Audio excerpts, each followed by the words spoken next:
I mean, as art became less of part of everyone's everyday life, like I went to Montessori school, and all through elementary school everyone had art class all the time, and so when it became a choice of like, how do you want to spend your extracurricular time, or like, how do you want to, like, what is your career trajectory, or how are you going to pick a high school, like all of those things, like art became the motivation behind it. So like, I kind of made a choice like when I was in 8th grade. It's changed into like visibility politics, or you know, building a network of information that's not based on the mass media, but, you know, it's no longer literal documentation of the human element, like, in the art itself. But right now I'm very focused on public messaging. So, like, the goal is not even the sale of work, because I have the luxury, being a current graduate student, to not have to worry about the saleability. Like, this is my time to just make what my ideal thing would be. So, it's about making a democratic multiple that can be transferred easily from person to person, so that it's not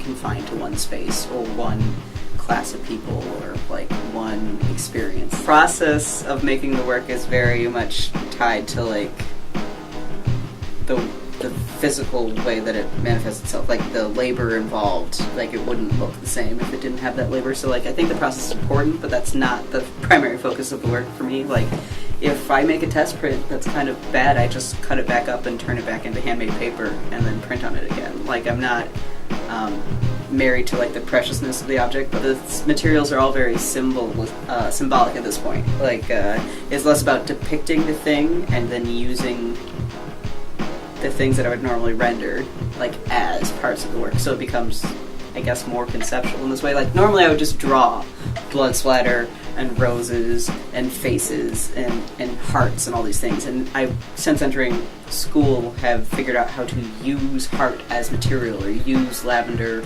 or rose petals as material, so that it's like conceptually embedded in the surface without me having to like render it. I don't think that I know anyone who identifies as being just a painter or a sculptor anymore, as the emphasis, especially in advanced level art education, becomes like all about interdisciplinary.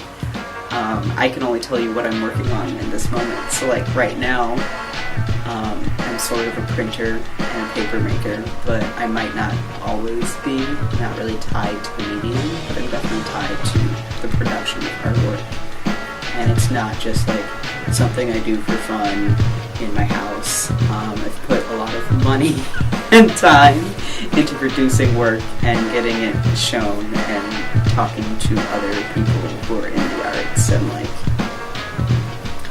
trying to like live a life that where I focus on making my art first before anything else. And it's taken me a long time for it to not be the secondary thing. So I would definitely say that I identify as an artist.